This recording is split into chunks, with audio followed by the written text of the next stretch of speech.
कृष्णा इतना एक्साइटेड था, सुबह को 4 बजे उठ के तैयार हो गया और ये देखो उसने पहना है dhoti kurta. Hello good morning friends, welcome back my new blog. और आज चैलेंज 75 डेज में आज है 10वां दिन और हम आ चुके हैं डेली की तरह आज गंगा मंदिर पर आज हम बिल्कुल नीचे आए हैं गंगा जी के घाट पर।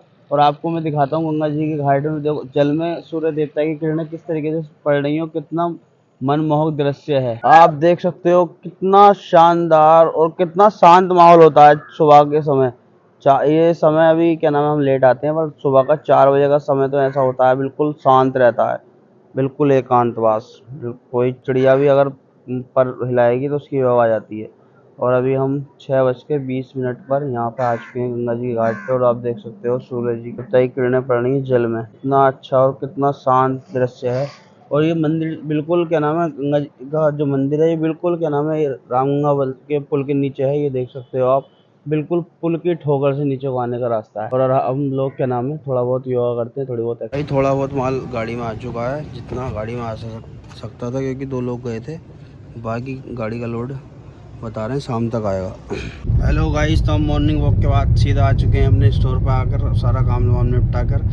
अब जो गाड़ी में माल था वो सारा शिफ्ट कर दिया है दुकान स्टोर में। बाकी माल गाड़ी से आएगा लोड, वो कल आएगी शाम को, या आज शाम को, कल सुबह तक आएगी।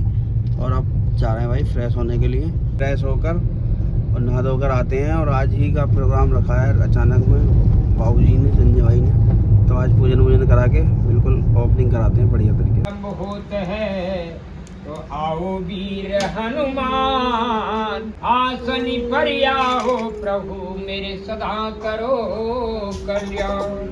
देखिए, एक समय प्राचीन काल की बात है, ये विष्णु भगवान का व्रत है। उन्होंने इस कथा का नाम सत्यनारायण रखा। क्यों रखा? कि महाराज जहाँ सत्य वही भगवान।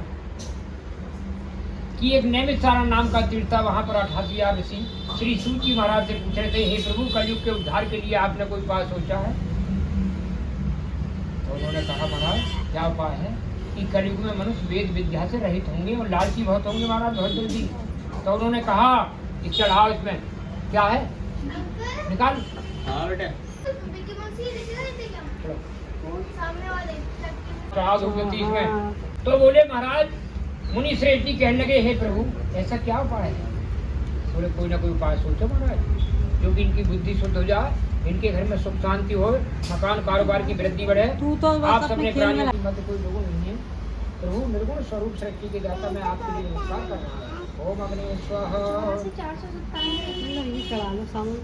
तब है भगवान कहने के, सुनो भैया, अनेक जातियों में पैदा होने वाले भगवान, अनेक प्रकार के कर्मों को करने वाले,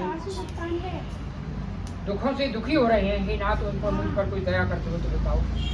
भगवान विष्णु मुस्कुराए, कहने लगे, नारद जी, तुमने मनुष्यों की भलाई के लिए जो व्रत किया है, मैं बड़ा खुश हूं। एक सत्यनारायण भगवान का व्रत है, जो मनुष्य विधान पूर्वक करके यहाँ तुरंत भोग कर महाराज वैकुंठ लोक को प्राप्त होगा। वो कथा सुनने की हमारी बड़ी इच्छा है। सर्वशास्त्र ज्ञाता श्री दुख को दूर करने वाला, धन को बढ़ाने वाला, संतान को देने वाला, सौभाग्य का संतान को देने वाला, ये परम दुर्लभ व्रत है, जिसको करने से आपको सुख शांति मिलेगी। क्या हुआ बता दी? इदम अग्ने स्वबहिरा और के आदि से ब्राह्मण सहित भोजन करावे। तत्पश्चात सबने स्वयं भोजन आदि किया और अंत में वैकुंठ धाम को प्राप्त हुए। बोलो विष्णु भगवान की जय।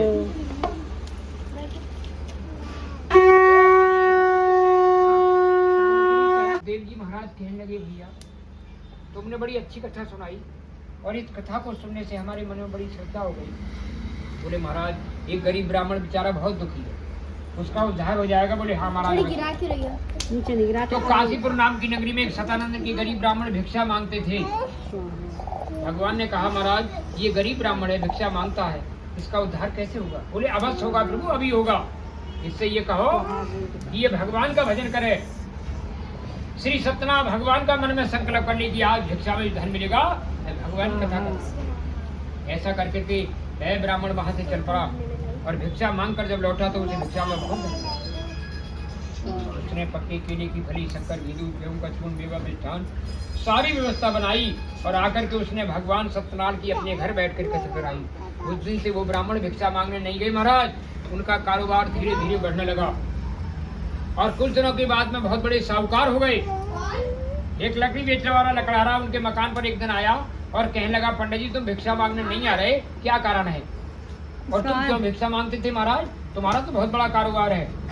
लेकिन गरीब ब्राह्मण कहने लगे, भैया मेरा पहला कारोबार नहीं था, आज ही कारोबार बढ़ा।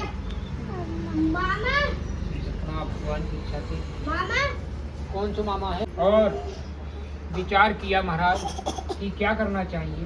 प्रभु आप तो बड़े धनवान हो गए, लेकिन ब्राह्मण बोले लकड़हारे से कि महाराज तुम चिंता क्यों कर रहे हो, आज लकड़ी बेचने पर आप जाओ और लकड़ी बेचने में धन मिलेगा। तो देखिए भगवान की कृपा से आपका भी कल्याण हो जाएगा। उस दिन वो लकड़हारा लकड़ी बेचने ऐसे धनवान शहर में, ऐसे गांव में पहुंचा कि एक ही जगह लकड़ियों के दाम हर रोज से 10 गुने प्राप्त हुए।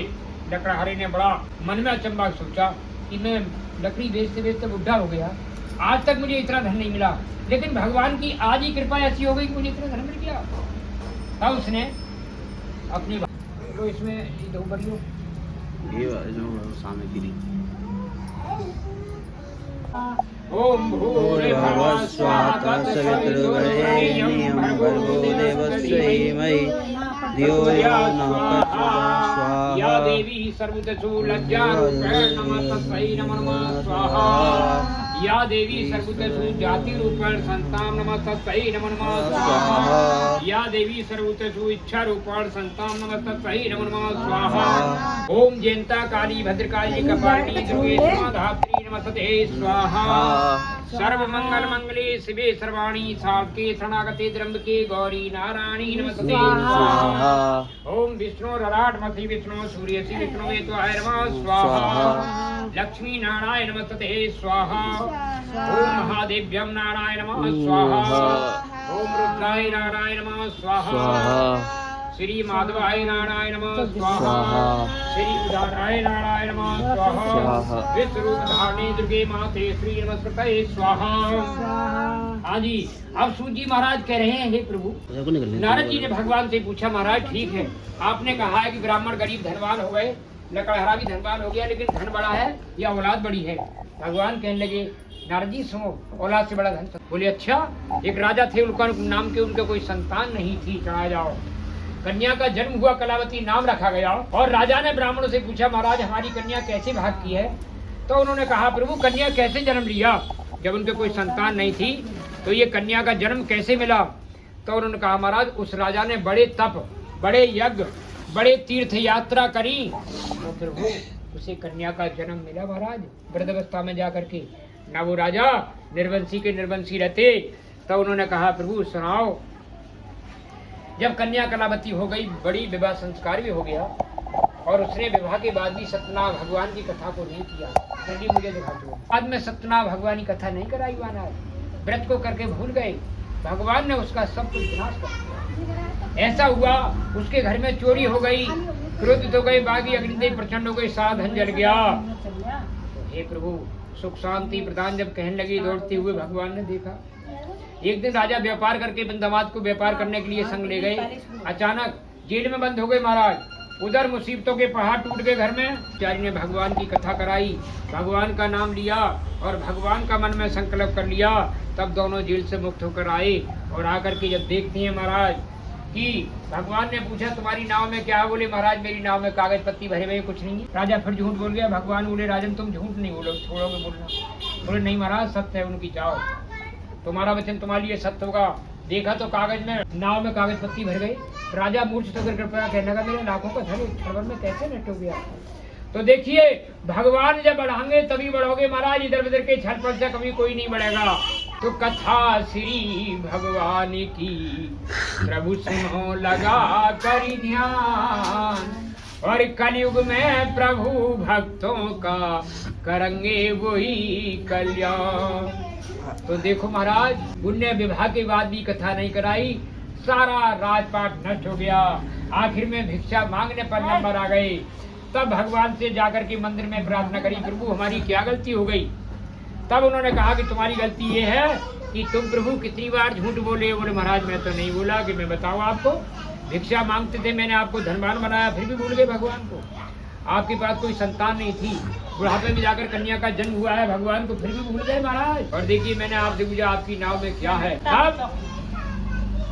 तब उन्होंने कहा महाराज मुझे क्षमा करो प्रभु, मुझे ये पहचान नहीं पड़ी, आप भगवान हैं, मैं अज्ञान मूर्ख था, मुझे ज्ञान नहीं। भगवान बोले ठीक है राजन, जाओ तुम्हारी नाव में पहले से अधिक धन भर जाएगा, तुम्हारा कारोबार पहले से भी ज्यादा हो जाएगा, लेकिन ध्यान करना कभी झूठ मत बोलना, सबसे बड़ा पाप झूठ बोलना है। और कोई भिखारी दरवाजे पर भिक्षा मांगने आए उसी भिक्षा को मना मत करना।